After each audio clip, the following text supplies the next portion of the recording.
This is the Dairy Download brought to you by Everag Insights and the International Dairy Foods Association, where we offer extra sharp market and policy insights on dairy. I'm your host, Phil Plord. And I'm your co-host, Kathleen Wolfley. This week's episode is all about dairy farm technology. It's another somewhat different episode because we're once again featuring excerpts from a panel discussion at the IDFA Everag Dairy Tech Conference in October. This one Kathleen moderated. We'll get to that in a minute. But first, Kathleen, where are we now? Well, Phil, CME spot prices as of Monday, December 15th. CME block cheddar closed at $1.38, 2 cents higher on the week. Barrels finished at $1.40, a penny lower. Spot butter closed at $1.47, also down a penny. And the non-fat dry milk market finished at $1.17, a half-cent drop on the week. Okay, Phil, what's your most important thing right now? Well, looking at cheese demand domestically, I think we've been saying here the past couple of weeks that we are in the low prices, cure low prices phase of the cycle. Doesn't mean it's fast or immediate or dramatic, but with cheese below $1.40 per pound, I think we are officially at low prices. And if you look at it, retail prices have been down some over the past 6 to 10 weeks. Circana data shows volume sales of natural cheese up in 8 of the past 9 weeks at retail. Nothing dramatic, but a nice little winning streak, or a nice little streak. And the other thing, we're seeing the restaurant business, we're seeing maybe some little sparks of life there. Performance in November was a little bit better than expected. Not sure the reason just yet. But then restaurant traffic for the weekend December 7th, according to our friends at Placer AI, was quite strong in the QSR segment. We've got the Grinch and SpongeBob to thank for that. The McDonald's Grinch meal promotion and the Burger King SpongeBob promotion are driving huge traffic spikes at those two chains. And while you can scratch your head and say, wow, that's kind of odd, or probably not going to last more than a few weeks, you take what you can get in this demand world. And so the Grinch and SpongeBob propelling cheese demand. Can you top that, Kathleen? I don't think I can. You kind of stole my thunder here on the most important thing, because I also was going to say that low prices cure low prices, but I'm going to take a little bit of different spin if that's okay. We're looking at rarefied lows here in the cheese market. The block prices last week fell into the mid 130s. That was the first time that we've seen those types of pricing since the 2023 timeframe. History generally suggests that we make a V-shaped recovery when we hit those types of lows. And it made me wonder, if we go back in history, how long do we historically stay sub 150 type pricing in the block cheese market? So I went back and looked at the history, because that's what you do when you're a data dork like me. So we saw a 3-month stretch of sub 150 block pricing back in the 18-19 stretch, a few 2-month stretches between 17 and 18. But prior to that, you have to go all the way back to 2015, 2016 to see a 6-month stretch of sub 150 block pricing. I do wonder if the big reason for the V-shaped type recoveries that we've seen here in the block market in recent years is all related back to this low prices cure low prices. It's pretty unusual that we'd see these types of dips in the marketplace. And I suspect that we may once again be in a position where buyers step back into the fold to try to own some cheese at these lower type price points. And maybe a little bit more concretely, with European mozzarella trading between 155 and 160, we've gone from being uncompetitive to somewhat competitive and perhaps very competitive once again. And so one of the reasons we're down here, I think, is because the export, losing quote unquote the export business in one way or another, but perhaps we've gone cheap enough to buy it back. And that could be enough to drive some change. Again, I'm not convinced that we're going to see fireworks here, but it is interesting that we don't spend tons of time below 150. All right, what's your stat of the week? Speaking of European mozzarella and U.S. cheese prices, my stat of the week is plus 59%. And that's the growth in US cheese exports to Japan and Korea year to date through September. It's about 59 million pounds. We call these the contestable markets. We're likely to get good exports to Mexico no matter what. Don't want to be cavalier about it. We got to keep the peace on the trade front, all those things. But Mexico's close. We have a reliable history there. Mexico's going to take a little more, a little less. The battle in the export world is in Asia, Japan, Korea, specifically, probably on mozzarella. And we've had a very good year there in the United States, and at Europe's expense. Now that could flip here, could flip in the first quarter, but 59% growth year over year exports, Japan and Korea. What's your stat? 2 billion. Mariah Carey's All I Want for Christmas Is You has been streamed on Spotify more than 2 billion times. And that doesn't count how many times it was played on Amazon Music or Apple Music or on Sirius YouTube, XM. Sirius XM, or just the plain Jane radio. But holy smokes, Phil, 2 billion streams on Spotify. I wouldn't mind being Mariah Carey's bank account on December 25th. It's yeah. I mean, some people think, hey, maybe this Christmas music season starts a little early, right? They light up that Christmas channel on Sirius XM. It seems like earlier and earlier. But if you're Mariah Carey, you might be like, hey, could we start at the 4th of July, right? But in any case, it's surprising to me, Phil, that we're already in December. We're wrapping up yet another year of the Dairy Download. We celebrated our 5th anniversary this year, which is a milestone in and of itself. Just hanging out for 5+ years on this podcast. Yabbering away. I'm sure that Mariah Carey plays, either intentionally or unintentionally in your world at least a couple times this season. What other holiday traditions do we have in the Wolfley household around Christmas time? Okay, this is maybe a silly one, a sentimental one, but every year I get pictures of the family made into little ornaments, little metal ornaments that can't be broken by little children that carry them around the house. So quickly we're having a tree that's full of little metal ornaments that have pictures of the family, the kids, the dog, of course. So I'd say that's a growing tradition in the house, and then also just Christmas cookies. Got to use lots of butter in Christmas cookies. You got to make the Christmas pies. So I would say that just baking in general definitely hits the highlights in the Wolfley family. How about for you? We have enchiladas on Christmas Eve. I don't know how it started, but at some point it did start. And we make enchiladas with green sauce and red sauce. We offer both as part of our Christmas Eve dinner. And it's kind of a corny, but it is a cheesy Christmas thing we got going on here. And we will be doing it again. Very nice. All right. Well, there's our holiday happenings. What is your fearless prediction? We've seen cattle market volatility over the past 6 to 8 weeks or so. Price of beef has become political, apparently. When the politics got involved, the speculators got uninvolved in the marketplace, saw live cattle futures down 8-9%. They've bounced back since then.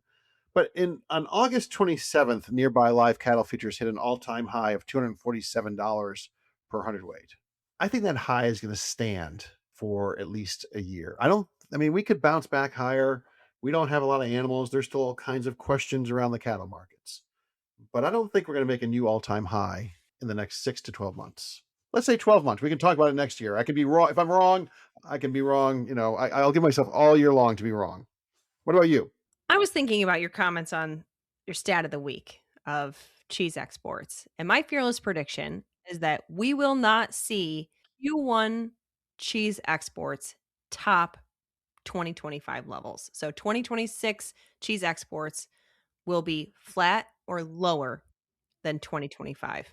Well, that one we'll have a verdict on that sometime soon. Rumor has it that in our next episode, I'm not sure exactly when that's scheduled for, but rumor has it that the results from the 2025 Fearless Prediction competition. I think you What do you won think? this year. I think you won. I think you won. I don't know. I don't know. That would require me remembering all of my fearless predictions. I don't remember. I try to forget some of them, so I know the ones that are wrong. I forget about quickly. All right, Phil, we have a really fun panel discussion here today. I had a great time talking with folks from across the farm side of the dairy industry to talk about technology in the dairy space. The dairy industry starts at the dairy farm, and today we're going to start our panel discussions at the farm, talking about on farm technologies and innovations. We have a really great panel today, from the farm to consulting services, nutritionists, veterinarians. So I hope you really enjoy our conversation. I'm going to introduce our panelists. Nick Randall is a senior marketing lead for dairy productivity and milk quality at Zoetis. He graduated from Cornell University with a BS in agricultural sciences, focusing on animal health and genetics. Since beginning at Zoetis in 2013, he has consistently been involved in the genomic side of the business, helping to drive the connection of genetic progress to the overall health of the dairy cow. Nick is also the current president of the Red and White Dairy Cattle Association. Up next, we have Dr. Owen Mickley. Dr. Owen Mickley is a dairy nutritionist with Vita Plus and a member of the company's technical support team. He grew up on a dairy in Northeast Ohio, attended The Ohio State University, and obtained his veterinary degree. He also completed a dairy certificate program at Cornell University. Dr. Mickley first worked in private veterinary practice and began focusing on dairy nutrition and management. Now, as a Vita Plus dairy nutritionist, he continues to focus on dairy nutrition and management. He also serves as co-president of the Ohio Dairy Veterinarians Association and a member of the Tri-State Dairy Nutrition Conference Committee. And last but not least, Mitch Schwieterman operates Schwieterman Farms in West Central Ohio. Schwieterman Farms milks 240 cows with 4 Lely robots, with expansion plans in place to add 2 additional robots and nearly double their herd size by 2026. The farm is multi-generational, with Mitch's parents, grandfather, and brother Xavier all active on the farm. Schwieterman Farm is a non-GMO certified dairy and ships to Danone North America. They are part of Danone's regenerative agriculture program to help adapt new measures to reduce their carbon footprint to improve sustainability and efficiency. They're also genomic testing at the dairy with the intention of improving genetics for their future herd. Mitch and his wife Erin have been married for 11 years and have 4 children, Jace, Anna, Allie, and Faith. So before we get into the meat of the questions, I thought we might start today with 1 max 2 minutes of each of you telling us what are some of the key innovations that you're seeing within the dairy and the dairy farming sector, because you have all have insights at the ground level. So, Mitch, let's start with you since you are on the farm. Thank you for having me on today. With having the robots, we've had them for 7 years now, or almost 7 years. It's just more on our end of how can we be more efficient on our farm. We're always learning to adapt, learn the new technologies, understand them. How can they be a beneficiary to us? What's our ROI on them? It's probably the biggest thing in learning to adapt to the new technologies that are out there. Obviously, we work with guys like Nick and with Owen, to help us strategize on how we can adapt the new technologies that are offered out there. So, from your perspective, efficiency is one of the Yeah, biggest yeah, biggest things that you're looking correct. at when Yeah, you're looking at especially innovations. especially in a shortage of labor that the dairy industry runs into, is one thing, and then obviously our cost of productions are never going down, and so how can and we as a farm working hand in hand with the known is how can we make more with less. Nick, how about for you? What are the key innovations that you're looking at? Yeah. Well, again, appreciate the time. And Mitch is hitting on all the areas that we focus on. And I think the biggest thing is the amount of data, right, that's being generated each day on these farms. The thousands of points that every female brings through the parlor is fascinating. And I think the better that we can take all those different data sources and combine them together to drive on true actionable insight, that's something that's easy for the farms to take and make a management decision, is what we're seeing today being the best use of technology. I appreciated Nate's comments around AI. I think AI and machine learning are fascinating technologies that are really just the cusp of where we can utilize them today, but we got to be cautious with how much we're focusing on them. But I think that that's the thing is we've got great sources of data. We have great ways to commingle that data, which we've had for years when you think about the herd management systems, but we haven't been able to take that and really say, hey, each day, here's my list of exactly what I'm going to go do, how I'm going to utilize the solutions that have been available for animal health in a better way, and honestly reduce a lot of that interaction too. For us at Zoetis, yes, we're an animal health company. We work in biologicals, we work in antibiotics, we work in genomics, and people have asked us for years if we understand what we're doing by utilizing genetic progress and actually having farms use less of some of our products. And we're like, yeah, that's what's right for the farm. And I think the better we can utilize those tools and really drive on that efficiency that Mitch is talking about, that's what we're going to be able to do. And that's what I would say a few companies are working on outside of ourselves is really making those insights more actionable and easier to understand and drive progress. Dr. Owen, what about on the feed level? So you're seeing product come out of the field into the bunk into the cow. What types of innovations are you seeing within that supply chain? We're just seeing progress across the board. I mean, we love cows. What these cows can do today, what they're genetically capable of, and even the things outside their genetics. This idea of epigenomics, it's like having a governor, like on Nate's motorcycle. Why have this nice motorcycle that you can't get the full benefit from?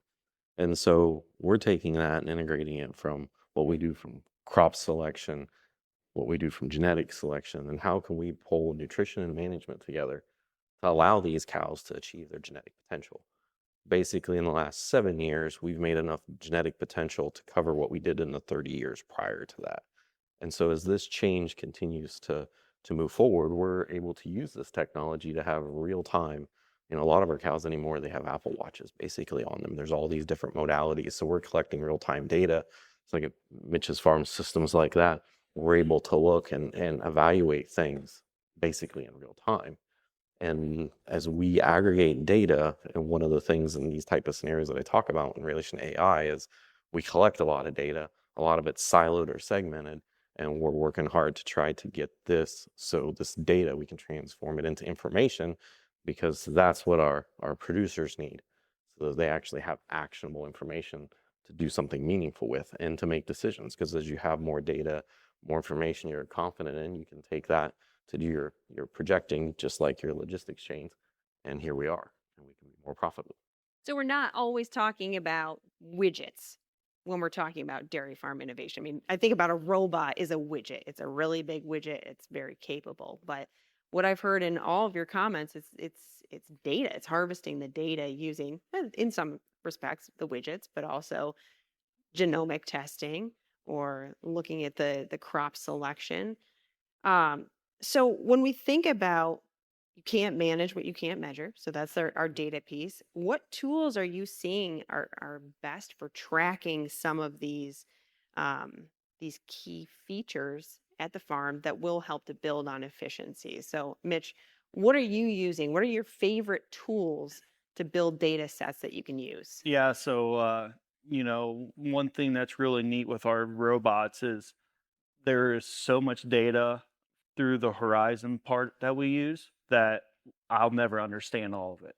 I mean, um, what we can do with like the information, like the widget, like you said, we can track every cow with the technology, what we're using on Horizon side. We can track rumination, somatic cell, butter, fat, protein, milk production, her, if we can, with some of the information we see, we're catching cows 3 days earlier now on being sick versus traditionally how we before we started using the new technology. So that's probably one of the bigger things. And obviously, one thing we really learned with, we could have a cow that's milking only 60 pounds of milk, and this is prior to the technology we have today. But now we can, okay, she may only be milking 60 pounds of milk, but she may have a 6 point butter fat. Well, all of a sudden she's keeping her, how you would say, keeping her status quo in the milking herd because she has other benefits that we may not seen. Nick, this is maybe a good question for you, but I want kindergarten answers only for those of us in the audience that may not be familiar with genomic testing. What is it? And why does it matter? Yeah, yeah. So, genomics at the heart, right? I kind of look at it as a Carfax report for cows to me. So it's literally looking at the genome and how the animal is made up and what is her potential on all various parts of her life. So we're talking about production, fertility, health, uh, overall reproductive capabilities, and really at about a 75% reliability, we can give you what is her potential for her entire lifetime on all those different areas. Now, what you got to do is manage the environment, right, to make sure that you hit those potentials. This is all based off a little piece of DNA that we take at birth from these calves, and we have those results back within 2 weeks. And so for me, it's really that roadmap and kind of that job interview to decide what's the path she's going to be on. And I think that's something that we've truly learned as an industry over the last 10, 15 years of genomics is that not every dairy heifer is meant to be in the milking string. She may have a different job. I would say that's what's led to a lot of what we've done with beef on dairy too, being able to be more precise in the way that we create those animals. That on the beef side as well. So there's a beef on dairy genomic evaluation that's now available too to make sure you're creating that right animal. When you decide that the dam is the chosen one to produce beef. And so it's really just kind of looking at what's her overall makeup and making sure that you continue to drive that profit, as well as reduce the amount of disease that she potentially could have down the road. So it's ultimately taking some of the guesswork out Correct. of. I look at that cows. I think she's going to be a good producer. In the genomic testing, you actually see through the data hmm she is going to be a good producer. Or you know what, she's going to be fair, but I'm going to breed her to beef because her offspring may not be the most productive animals going Yeah, forward. yeah, and I think the biggest thing, right, is having that confidence. And before genomics, we just assumed that every offspring out of these animals were the same, right? And I've got a brother. He and I have the same parents, but we are definitely not the same. There are characteristics, right, that you could trace back, but we are definitely very different people. And I think that that's the thing we've learned a lot about genetics and the way that we are made up, right? There's over 1 quintillion different ways just one mating can line up between cattle. It's a fascinating concept, but that's the reality of it. And a big part of it too is that before genomics, we didn't do a lot with parentage confirmation either. We've had animals running around that we assume that are out of these specific sires, and then at the end of the day, they're not. Today, even though we have millions of animals that have gone through the genomic evaluations, we still have over a 20% error rate on sires. On the female side, on the dam side, it's actually probably higher. We're not um, as efficient in the way that we've been testing the females that we have on the male side. So we don't have a really good, accurate way to say, hey, this is how many of those dams that may be incorrect. But as you continue with the herds, you were able to see what that parentage error rate is. I've seen anywhere from 10% all the way up to 52%. It just depends upon how many different gaps you have in your management. And honestly, it's because we're human, right? There's plenty of different ways that we can uh, make an error. But I think that the parentage confirmation part has been the biggest part or the biggest aspect of genomic testing that's helped us keep moving towards that reliability increase. Your comment around Carfax made me wonder, do they send as many annoying emails? So, so what's great, right, is that she'll get her original prediction, and then after that, we just constantly update the herd management system, so you don't have to have an email every time that her predictions are updated. But in the beginning, yes, you'll get a decent amount of emails, but then after that, it ceases. Well, thinking about new technologies coming, have you found, Mitch, and you guys as well, that it's hard to teach an old dog new tricks? I mean, this is pretty brand new to Right. so many of us, and the average age of the dairy producer in the U.S. is not spring chicken. Right. Just leave it at that. So, has it been difficult to make that transition toward more technologically advanced? Well, thankfully on our farm, I have a 20-year-old brother that loves technology. I mean, he's better than me, and obviously he's even better than my father. I mean, I got a grandfather that's 85 years old that still helps us on the farm and has a smartphone, so I mean, so it can be done. I think a lot of it is just patience and not afraid to try, being afraid to try. One thing on our farm and with adapting to the robots, we live in a really unique area where like if somebody has a technology that you're interested in, like, and you want to go check it out. Everybody's, don't be afraid to ask questions is probably the big thing, kind of the old dog, teaching old dog new things. You know, it's the dairy industry in a whole is, especially as a producer, it's changing so fast. Back to what I said earlier, it used to be you just got up and milk cows, that was your job. Now you're about efficiencies. Now you're like, how do I decrease my workload, or if I adopt this new technology, how can it help my 58-year-old father not work as hard, or or can we get by with one less hired hand, or there's so many things to it, but probably the biggest thing is having a positive outlook on it and not being afraid to try it. And thankfully for our farm, we have young generation on our, younger than me on our farm that adapt to that new technology, adapt to that AI stuff, very, very well. Hopefully he's patient too. That's always been my problem, is not being Patience is patient virtue. enough. Patience is a virtue.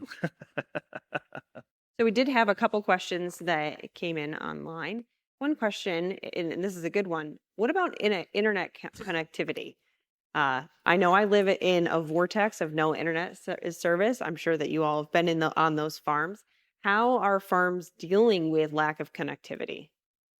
it- we're having conversations, which is funny, right? Is here we are, we're going, okay, what do we do? Because we want this stuff real time, and we're gathering more and more data, and then now somebody like myself, with a dairy farm and veterinarian, deal with producers and feed and crops, and we're sitting here talking about things like edge computing. We're going to aggregate this data on farm because we don't have the connectivity to do what we need to do. And then we're going to export the product, if you will, the distilled data, the dashboard, the information, so that on our smartphones or computers, whatever, we can see it. And these things continue to be conversations that we have, especially if we get into camera technology, where cameras are accounting for every second of every day. And how many cameras do you have recording cow movements? That's going to be a problem from a data management standpoint. And here we are going, okay. And it's just thinking through, if we do things, to making sure that if we make investments, that we have a plan that we actually capture that investment. There's lots of questions coming in now. Here's a quick one. Does each cow have a sensor 24/7? And we talked about smartwatches for cows. Does every cow have a sensor? Yeah. So with the robots that we have, we have a cow, but basically we know where she's at 24/7, 365. We got to have that for, obviously, for when that cow goes into milk. So that's the number one priority. But B, we're tracking every step she's taken, essentially. Every time she chews her cud, every time she eats, every step she takes. So we're monitoring that for a lot of different reasons too. It's not just for knowing when that cow has to go back in the robot, but that's how we track her rumination. That's how we track if she's getting sick, if she's getting lame, is she in heat. So there's multiple different reasons of why we track 24/7. And what's really cool about that, we get alerts. We can get alert at midnight, 2 in the morning, if there's something wrong with that cow. We don't have to wait till the next day, or before that time. It could be 2 to 3 days in certain situations.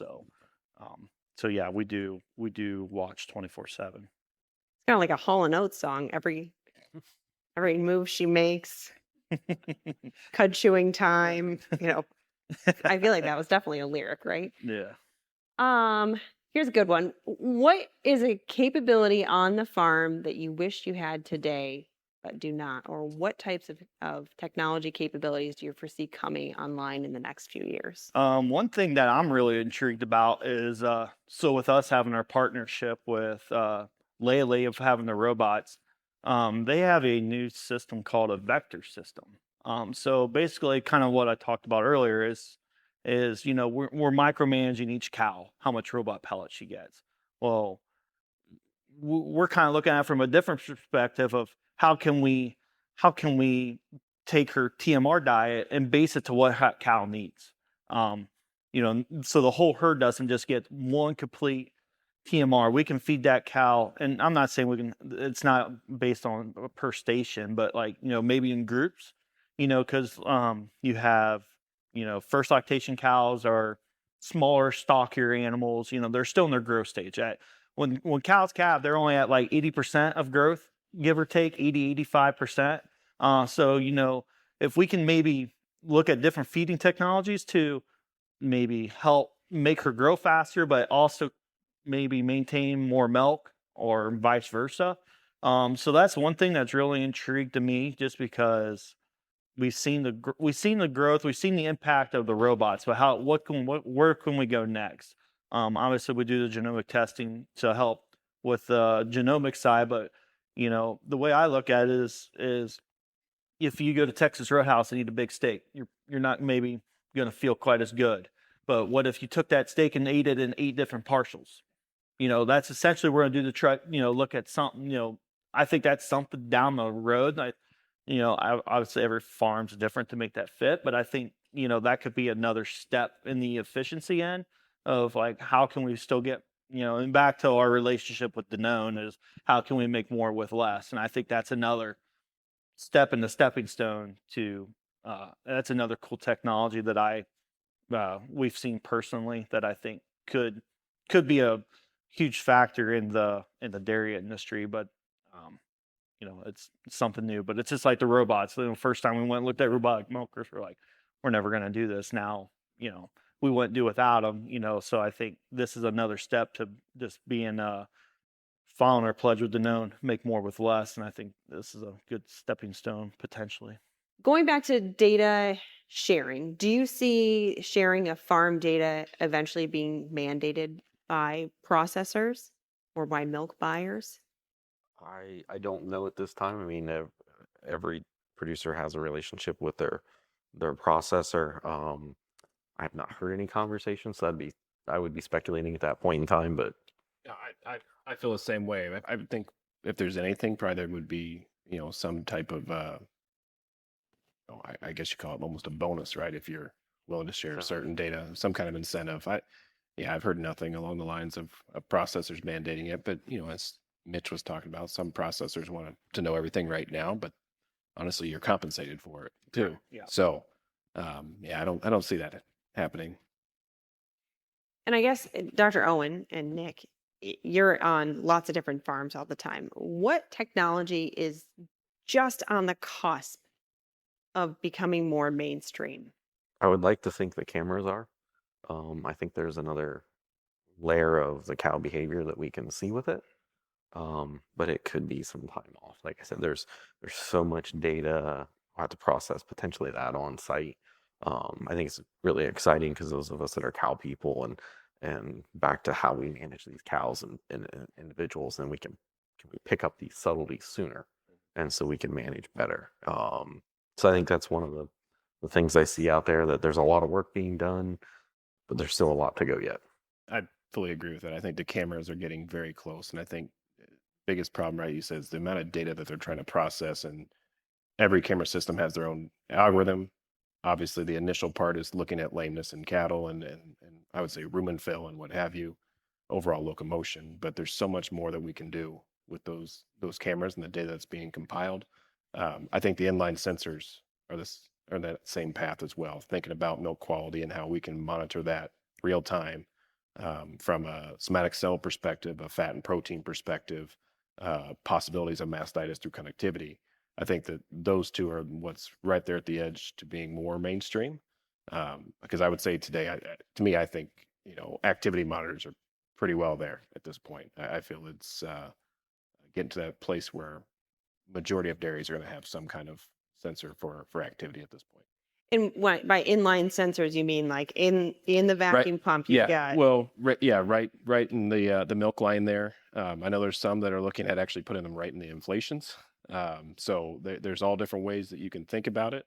But yeah, right as that cow is being milked, knowing the type of milk that's going through there, and then that fat protein breakdown as well as somatic cell. Those are the things that I think become highly beneficial, but definitely close to mainstream. Well, again, huge thanks to the three of you for joining on today's panel, and thanks to you all, the listeners, for the great questions. Please join me in giving these fellows a round of applause.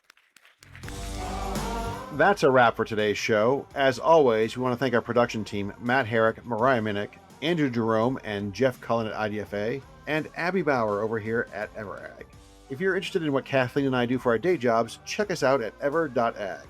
Remember, if you enjoy the show, hit the subscribe button and leave us a positive review on your favorite podcast platform. Thanks for listening to the Dairy Download. Until next time, stay sharp.